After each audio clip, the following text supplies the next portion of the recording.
তা একজন এসে মাকে বলেছেন যে জপ টপ করতে পারছি না, মন্ত্রটা ফেরত নিন। মা তো বলছেন এরকম তার মন্ত্র ফেরত তো দেওয়া হয় না।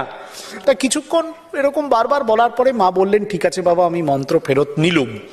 যেই বলা তখন ভক্তটির সম্বিত ফিরেছে।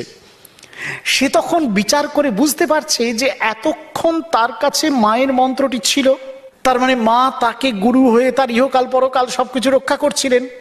মা যদি মন্ত্রটি ফেরত নিয়ে নেন তাহলে আর তো মা তাকে রক্ষা করবেন না।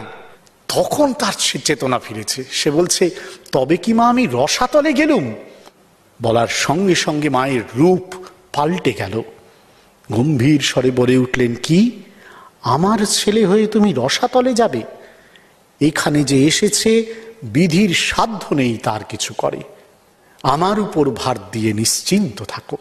কি অসাধারণ এই ঘটনা, মর্মস্পর্শী।